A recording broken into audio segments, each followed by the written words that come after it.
Hello students, तो ये हमारा आज 7वां लेक्चर है इलेक्ट्रिक फील्ड एंड चार्जेस का, इलेक्ट्रोस्टैटिक्स चैप्टर का। और इस लेक्चर में हम पढ़ेंगे electric field due to linear charge rod. ठीक है, तो उसका हम इलेक्ट्रिक फील्ड कैलकुलेट करेंगे। तो चलिए आज का लेक्चर स्टार्ट करते हैं।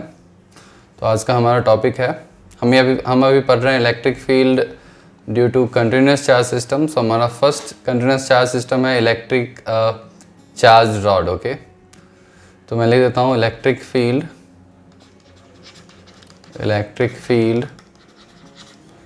Due to linear charged rod. अब देखो, सबसे पहले अब इस लीनियर चार्ज रॉड को समझते हैं। ये लीनियर चार्ज रॉड क्या है? ये जो लीनियर चार्ज रॉड है, तो आपके पास एक रॉड होगा, ठीक है। और ये रॉड मतलब एक लीनियर रॉड है, मतलब इसका सिर्फ लेंथ होगा, इसका कुछ ब्रेथ को हम एज्यूम नहीं करेंगे, इसका भी जो ब्रेथ होगा उसको एज्यूम नहीं करेंगे, तो लेंथ होगा सिर्फ। और ये यूनिफॉर्मली चार्ज होगा, या तो पॉजिटिवली चार्ज हो सकता है या फिर नेगेटिवली चार्ज हो सकता है। तो या तो इसमें मैंने बताया था कि लीनियर चार्ज डेंसिटी डिफाइन की जाती है, तो इसमें लेमडा कूलम पर मीटर, मतलब इसके एवरी मीटर लेंथ में कितना चार्ज है, लेमडा चार्ज है, ठीक है। या तो टोटल चार्ज भी मतलब दिया जा सकता है क्वेश्चन में। ये टोटल चार्ज गिवन होगा तो आप लेमडा कैलकुलेट कर सकते हो, Q/L लेमडा की वैल्यू हो जाएगी, ठीक है। तो अब ये आपको गिवन है। अब इसके द्वारा आपको ये एक सिस्टम ऑफ चार्ज हो गया, एक तरह से कंटिन्यूस चार्ज सिस्टम हो गया हमारा, कंटिन्यूस चार्ज है यहाँ। और इसके द्वारा आपको किसी भी पॉइंट पे, आपको यहाँ पे पूछ सकता है इलेक्ट्रिक फील्ड, या फिर यहाँ पे पूछ सकता है इलेक्ट्रिक फील्ड, कहीं भी यहाँ पे पूछ सकता है इलेक्ट्रिक फील्ड। तो किसी भी पॉइंट पे आपको, एट एनी पॉइंट, आपको इलेक्ट्रिक फील्ड निकालना है। तो इस टॉपिक को हम दो पार्ट्स में बेसिकली पढ़ते हैं। इसको क्लासीफाई कर देते हैं दो पार्ट्स में। एक बोलते हैं कि इस रॉड के अलॉन्ग जो लाइन है वो उसको बोलते हैं एक्सियल लाइन। तो उस एक्सियल लाइन पे इलेक्ट्रिक फील्ड का कैलकुलेशन, और इस रॉड के परपेंडिकुलर जो एक लाइन होगी, बहुत सारी लाइन परपेंडिकुलर खींची जा सकती है, उस परपेंडिकुलर लाइन के किसी पॉइंट पे हम इलेक्ट्रिक फील्ड निकालना सीखेंगे। तो बेसिकली इसको मैं डिवाइड कर देता हूँ दो पार्ट में, इसका जो कैलकुलेशन हम सीखेंगे। तो पहला है electric field on axial point, ठीक है। और एक दूसरा है electric field at equatorial point, ठीक है। ये दोनों बेसिकली आपको निकालना सीखना है, ठीक है।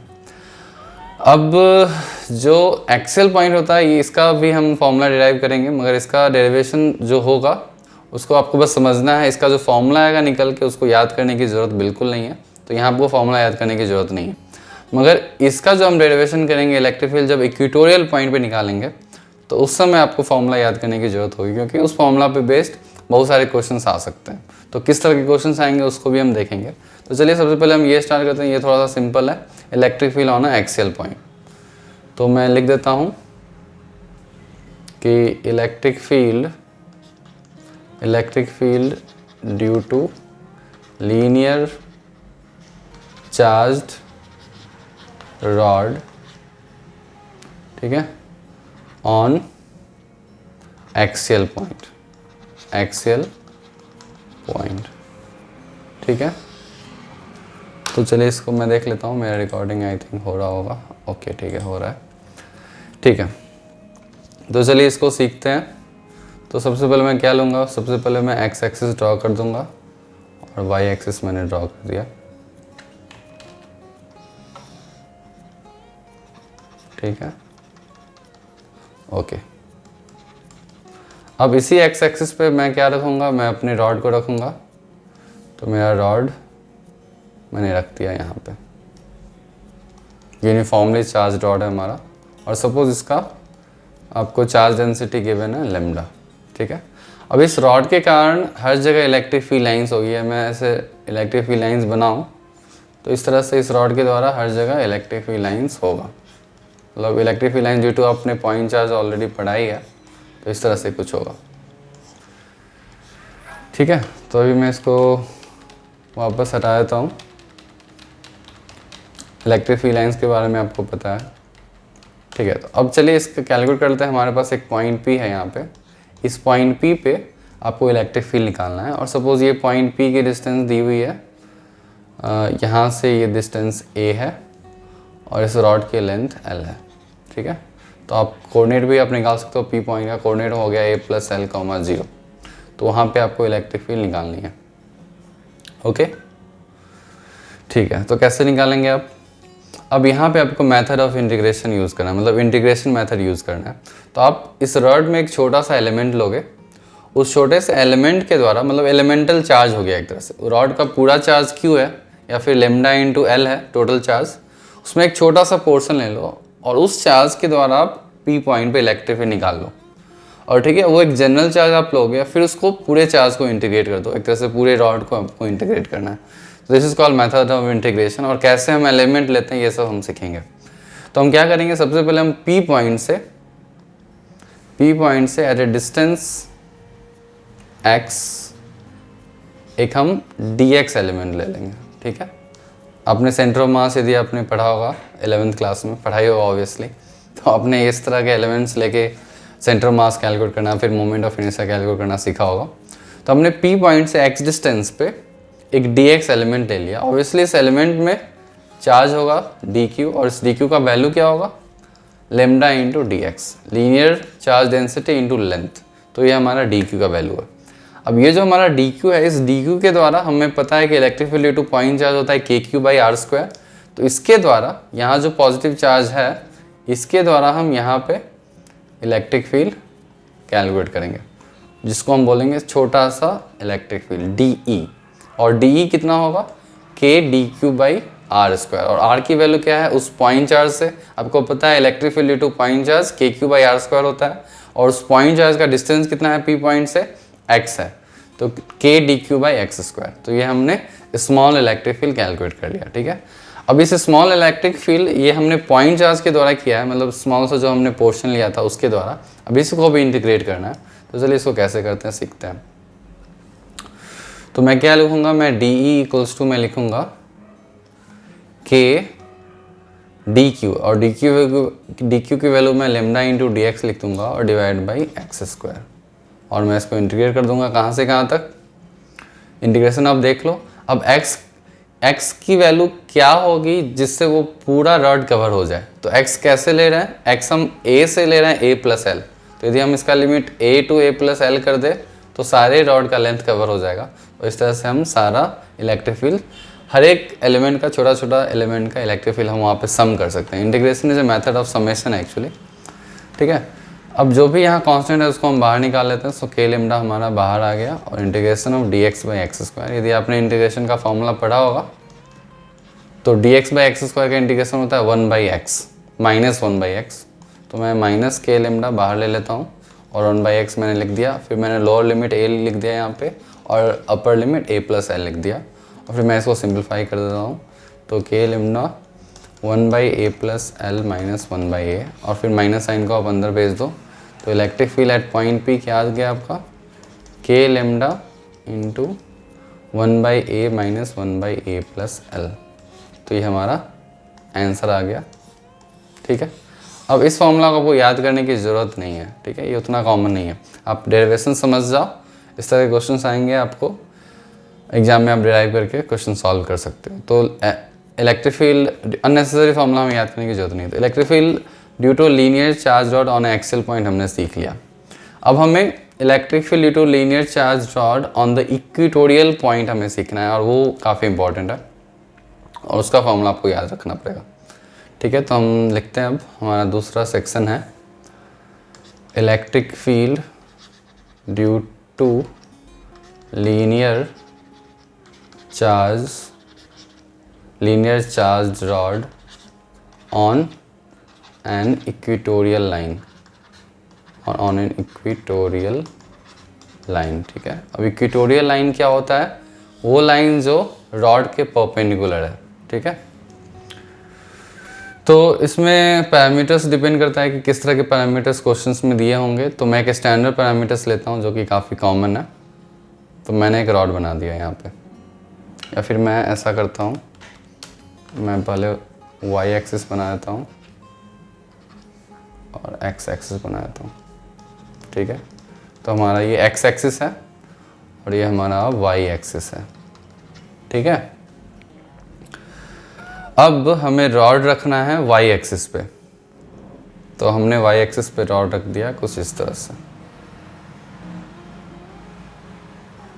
अब ध्यान से देखोगे हमने जो रॉड रखा है, हमने थोड़ा सा ऊपर का पोर्शन मैंने ज़्यादा रखा है ओरिजिन से, मतलब Y X positive Y axis में हमने ज़्यादा पोर्शन रखा है, मैंने पर्पसफुली रखा है, ठीक है। और नीचे का पोर्शन थोड़ा कम है, ठीक है। अब हमें एक पॉइंट दे दिया गया है, हमें यहाँ पे एक पॉइंट P दे दिया गया, और इसके बीच ये जो डिस्टेंस है ये A है, और इसकी डेंसिटी है लेमडा कूलम पर मीटर। अब इस रॉड के द्वारा ये जो एक्स एक्सिस है ये एक इक्वेटोरियल लाइन है, मतलब उस रॉड के परपेंडिकुलर है। तो हम एक जनरल केस लेते हैं, तो हमें P पॉइंट पे हमें अब इलेक्ट्रिक फील्ड कैलकुलेट करना है। अब इस लेंथ ऑफ द रॉड नहीं दी हुई है, तो लेंथ के बदले जो डेटा गिवन रहता है क्वेश्चंस में वो गिवन रहता है एंगल्स। अब ऐसे एंगल से आप लेंथ कैलकुलेट कर सकते हो। तो ये डेटा गिवन है, ये θ1 और ये θ2। ये θ1 क्या है आपको ध्यान से समझना है, θ1 क्या है, क्योंकि यही θ1 आपको आगे जब आप फॉर्मूला यूज़ करोगे तो आपको यूज़ करना पड़ेगा इस θ1 का डेफिनेशन एक्चुअली। तो θ1 हम बोलते हैं angle made bye upper end of rod with x axis, या फिर विथ हॉरिजॉन्टल मैं बोल देता हूँ, विथ हॉरिजॉन्टल, ठीक है। और θ2 को मैं क्या करूँ, θ2 मैं डिफाइन करूँ, θ2 is the angle made by lower end. इस रॉड का एक अपर एंड है और एक लोअर एंड है, तो लोअर एंड जितना एंगल बना रहा है हॉरिजॉन्टल से उसको हम θ2 बोलते हैं बाय लोअर एंड, ठीक है। तो मैं बस ऐसे ही लिख दिया। अब इस P पॉइंट पे आपको कैलकुलेट करना है। अब देखो अब θ1 θ2 की वैल्यू दी हुई है, तो आप लेंथ निकाल सकते हो, क्योंकि ये बेस भी दिया हुआ है, तो लेंथ आपका क्या आ जाएगा।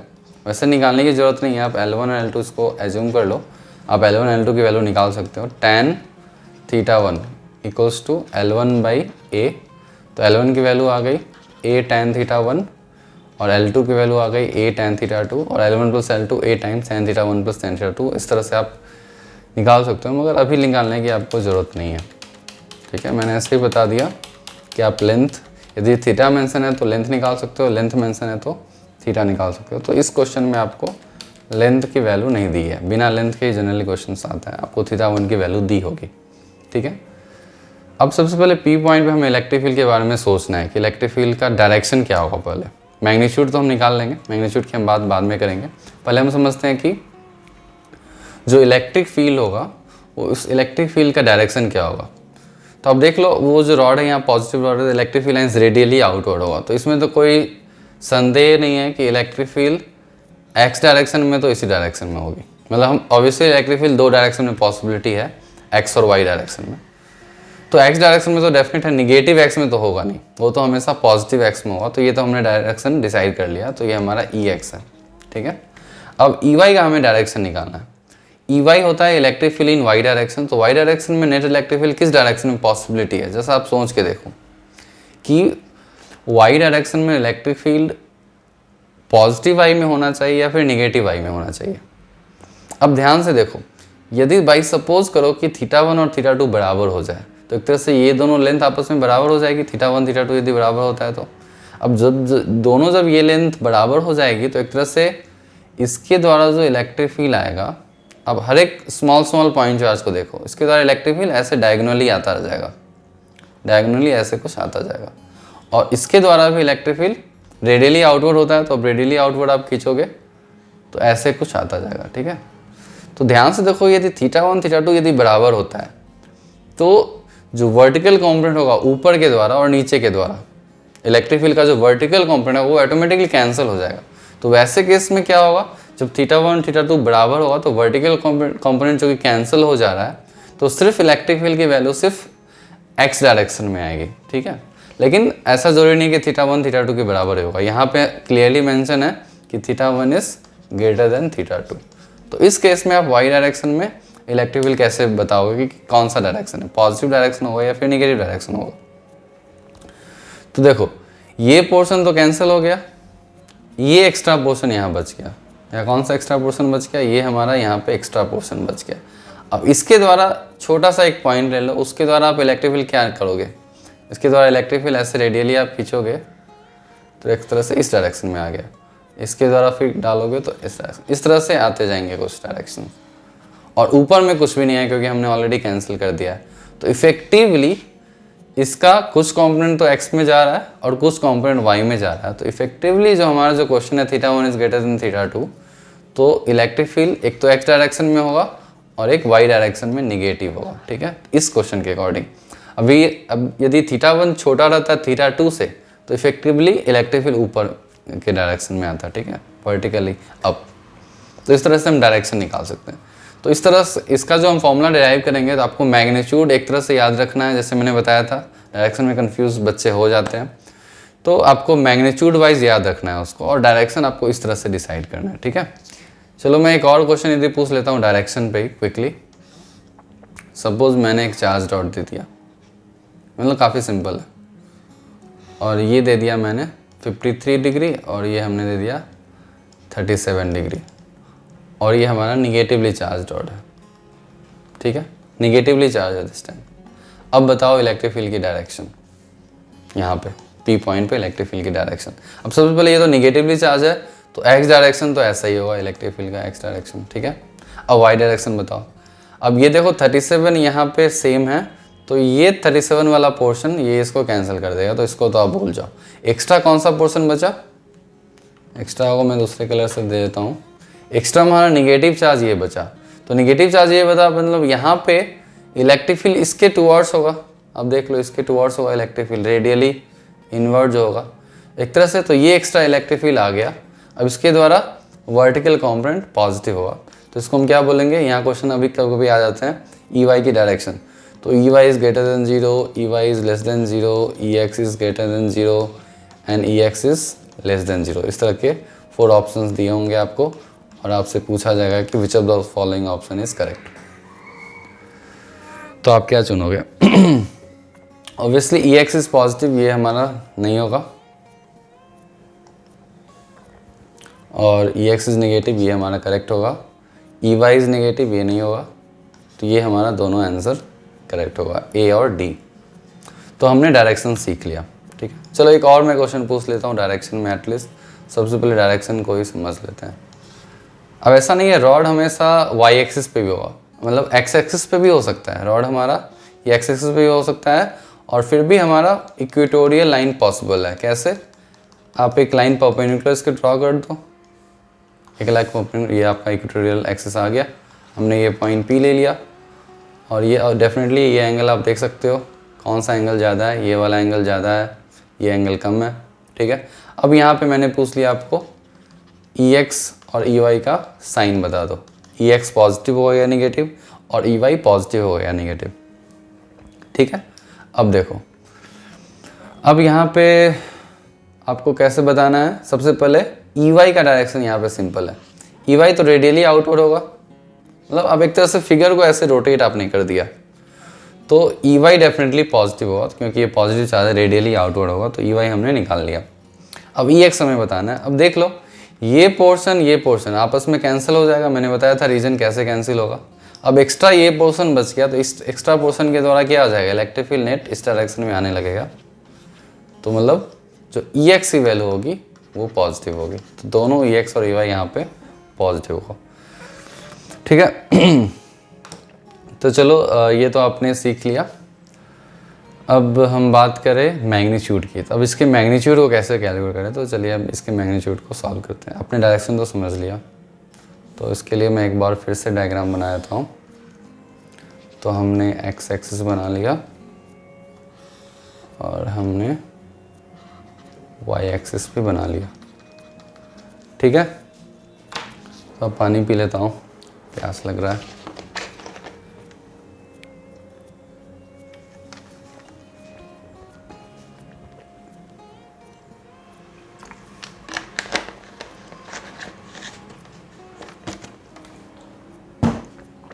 ठीक है, तो चलिए अब स्टार्ट करते हैं। हमने एक रॉड, सेम रॉड में लेता हूँ, जैसे हमने रखा था, और ये हमारा पॉजिटिव चार्ज है, ठीक है। अब इसकी एंगल आपको दी हुई है, आपको ये पॉइंट P दिया हुआ है और ये एंगल्स आपको दी हुई है θ1 एंड θ2। तो ये हमारा एंगल θ1 गिवन है और ये एंगल हमारा θ2 गिवन है, और इसके बीच का जो डिस्टेंस है P पॉइंट का उस रॉड से, परपेंडिकुलर डिस्टेंस आप बोल सकते हो, A गिवन है, और ये हमारा लैम्डा गिवन है, ठीक है। तो आपको निकालना है। तो क्या करेंगे हम, सबसे पहले हम यहाँ पे एक एलिमेंट लेंगे, ये हम एलिमेंट लेंगे y डिस्टेंस पे dy लेंथ का, जो लेंथ है dy है, ठीक है। तो हमने dy एलिमेंट एक ले लिया, ठीक है। और ये जो y डिस्टेंस पे हमने लिया है इसको हम थीटा के टर्म्स में रिप्रेजेंट कर सकते हैं। तो हम इसको ऐसे ही बोल सकते हैं कि ये जो हमारा एलिमेंट है वो एक थीटा एंगल पे है, और यहाँ पे कितना एंगल बना रहा है वो यहाँ पे डी थीटा एंगल बना रहा है, ठीक है। वो डी थीटा एंगल बना रहा है, ठीक है। ओके, तो हमने एलिमेंट ले लिया, उस एलिमेंट में चार्ज भी होगा, आप आसानी से चार्ज कैलकुलेट कर सकते हो, d q equals to lambda into d y. तो हमने चार्ज भी कैलकुलेट कर लिया। अब हमें क्या करना है, हमें अब उस एलिमेंट के द्वारा इस पी पॉइंट पे इलेक्ट्रिक फील्ड लिखना है, जो कि इलेक्ट्रिक फील्ड काफ़ी छोटा है, छोटा सा इलेक्ट्रिक फील्ड डी ई। तो मैं डी ई लिख देता हूँ। तो डी ई मैं कैसे लिखूँ, अब देख लो, इस एलिमेंट के बिल्कुल रेडियली आउटवर्ड वो एक पॉइंट चार्ज है, तो पॉइंट चार्ज के द्वारा इलेक्ट्रिक फील्ड हमें पता है, वो इलेक्ट्रिक फील्ड इस डायरेक्शन में होगा, जिसको कि हम डी ई बोलेंगे।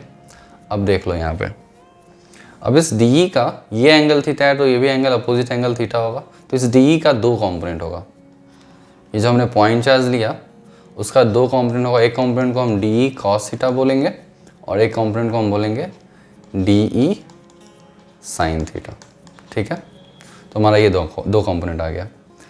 अब इस डी ई कॉस थीटा को यदि हम इंटीग्रेट कर दें, ठीक है, तो हमें total electric field in x direction आ जाएगा। इस डी ई साइन थीटा को हम इंटीग्रेट कर दें तो total electric field in Y direction आ जाएगा। हमें integration throughout the length of the rod बस करना पड़ेगा, ठीक है। तो इस डी ई कॉस थीटा को कभी हम ई एक्स बोल देते हैं और इस डी ई साइन थीटा को हम ई वाई बोल देते हैं। चलो डी ई वाई और d E x actual terms में हम इसको ऐसे बोलेंगे कि small electric field in x direction, small electric field in Y direction, ठीक है। ओके, तो ये हो गया। अब इसको क्या करना है, अच्छा इसका एक और नेम है, इस डी ई एक्स जो मैंने लिखा है या फिर डी ई वाई जो हमने लिखा है, इसको एक और इसका नाम है, हम इसको बोलते हैं ई परपेंडिकुलर और इसको हम बोलते हैं ई पैरेलल, ठीक है। मैंने क्यों बोला ई परपेंडिकुलर, इन ई पैरेलल। ई परपेंडिकुलर होता है कि रॉड के परपेंडिकुलर वाला इलेक्ट्रिक फील्ड का कंपोनेंट, मतलब इलेक्ट्रिक फील्ड की दो कंपोनेंट है, एक्स डायरेक्शन में, वाई डायरेक्शन में। लेकिन हम ई एक्स और ई वाई के तरीके से हम इसको याद नहीं रखेंगे, इसको हम याद रखेंगे E perpendicular and E parallel. Component of electric field parallel to the rod, मतलब एक्चुअली ई वाई ही है वो, और component of electric field perpendicular to the rod. हम किस लिए ई परपेंडिकुलर और ई पैरेलल के फॉर्म में याद रखेंगे, क्योंकि जब ये रॉड को हम रोटेट कर देंगे, एक्स एक्सिस पे रख देंगे, तो फिर हमारा वो जो ई एक्स ई वाई का फॉर्मूला वो एक तरह से कन्फ्यूजिंग हो जाएगा।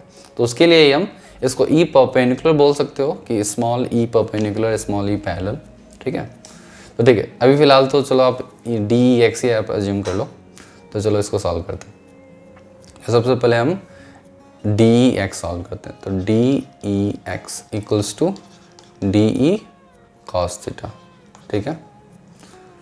चलो आप यदि कॉस थीटा की वैल्यू कैलकुलेट करोगे, कॉस थीटा की वैल्यू क्या आएगी, देख लो, ट्रायंगल में कॉस थीटा की वैल्यू आ जाएगी a divide by base by hypotenuse, और हाइपोटेनस की value root of a square plus Y square, सही है।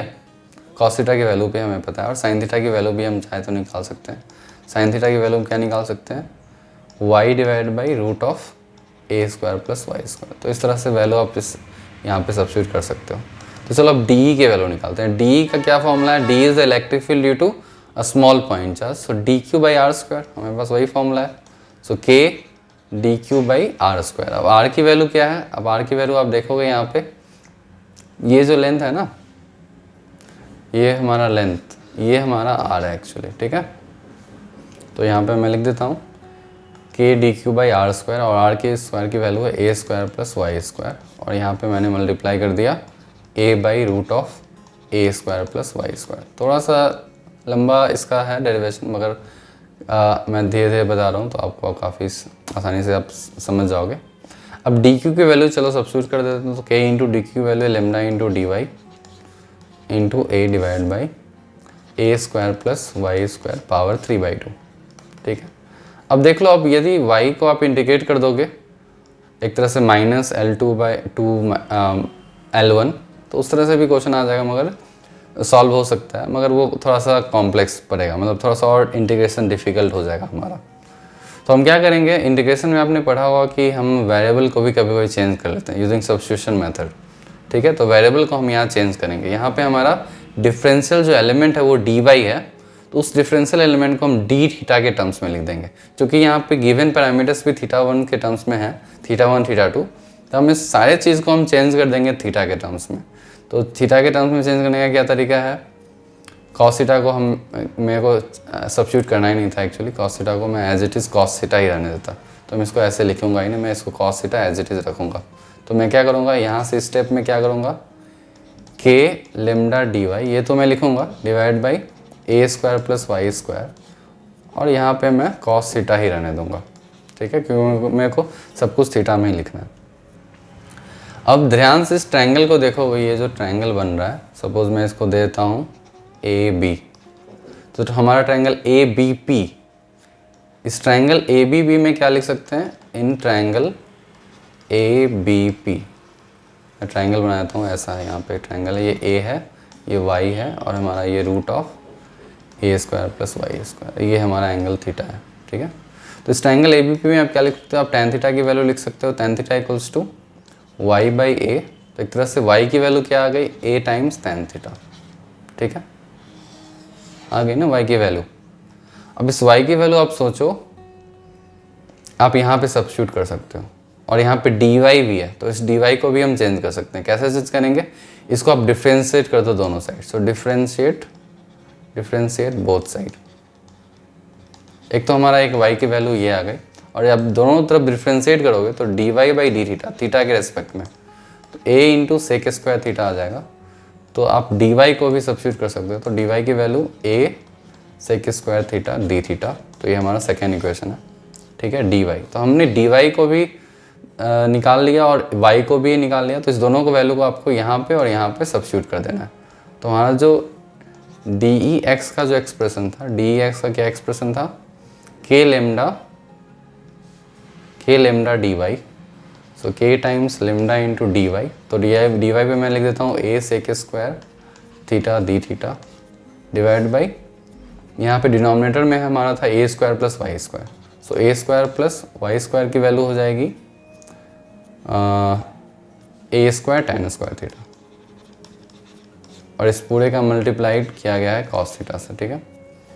अब चलो, अब इसको ध्यान से देखो, कुछ कैंसिल होगा यहाँ पे, k lambda a sec square theta d theta into cos theta divide by a square आप कॉमन लोगे तो यहाँ 1 प्लस tan स्क्वायर थीटा आ जाएगा, और 1 प्लस tan स्क्वायर थीटा किसके बराबर होता है, सेक स्क्वायर थीटा के बराबर होता है।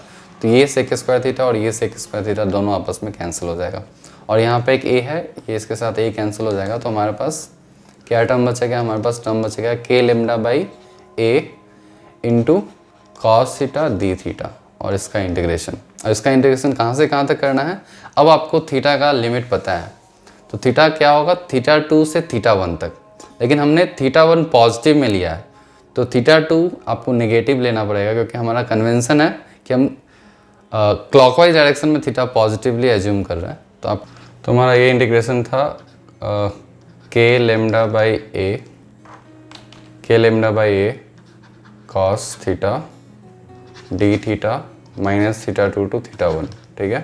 तो हम के लेमडा बाई ए को कॉमन ले लेंगे, और हमारा इंटीग्रेशन हो जाएगा cos theta d theta minus theta 2 to theta 1, ठीक है। और इसको हम सिंप्लीफाई करेंगे तो के lambda by a cos theta का इंटीग्रेशन क्या होता है, साइन थीटा होता है, क्योंकि कॉस थीटा का डिफ्रेंसिएशन माइनस साइन थीटा होता है, तो यहाँ अपोजिट होता है। So minus theta to theta one हम इसको इंटीग्रेट करेंगे और यहाँ लिमिट्स हम डालेंगे, ठीक है। तो यहाँ पे अब sine theta one minus sine of minus theta two, ठीक है।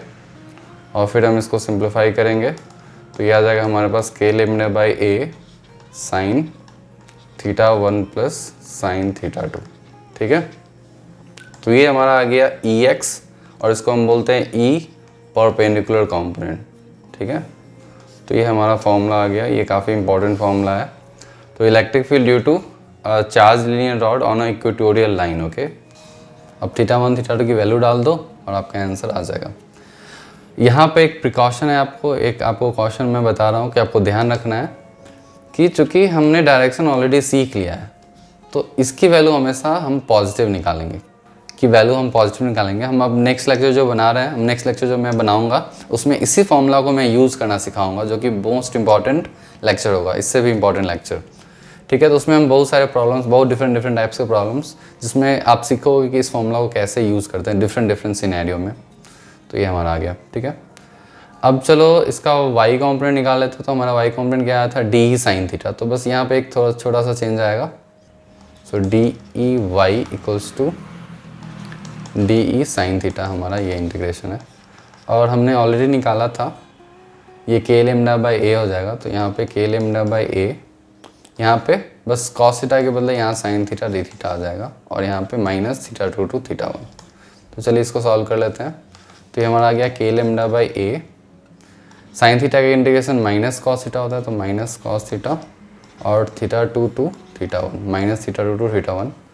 तो ये आ गया k लेमडा बाई ए और with minus sine cos theta one minus cos of minus theta two. अब cos of minus theta cos theta ही होता है, तो minus of k lambda by a cos theta one minus cos theta two. अब यहाँ पे ध्यान से देखो, माइनस को आप अंदर कर सकते हो। सो k lambda by A into cos theta two minus cos theta one. तो ये हमारा ई वाई आ गया, इसको कि हम ई पैरेलल भी बोलते हैं। तो ये हमारा दूसरा फॉर्मूला आ गया। तो ये दोनों फॉर्मूला काफ़ी इंपॉर्टेंट है और आपको याद रखना है। अगेन मैं बता रहा हूँ, आपको कन्फ्यूज होने की बिल्कुल ज़रूरत नहीं है। Cos theta two minus cos theta one है या फिर cos theta one minus cos theta two भी आप ले सकते हो, बिल्कुल कोई प्रॉब्लम नहीं है। बस आपको मैग्नीट्यूड लेना है इसका, और डायरेक्शन आपको मैंने बताया है कि कैसे डायरेक्शन डिसाइड करना, ठीक है। तो अब इसी पे बेस्ड बहुत सारे प्रॉब्लम्स होते हैं एक्चुअली, और ये एग्जैक्टली आपका same derivation magnetic effect of current वाले चैप्टर में भी आएगा। तो exactly same derivation, similar derivation आता है। तो वहाँ पे मैं डायरेक्टली फार्मूला मैं लिख दूंगा वहाँ पे। और इसके बेसिकली इस फार्मूला को आपको याद रखना है, और साथ में इसके फार्मूला को बेसिकली यूज़ करने आना चाहिए। मतलब देखने में लग रहा है कि अच्छा मैं यूज़ कर लूँगा, मगर लोग मिस्टेक करते हैं। तो वही हम सीखेंगे नेक्स्ट लेक्चर में। तो चलिए नेक्स्ट लेक्चर में मिलते हैं आपसे। तो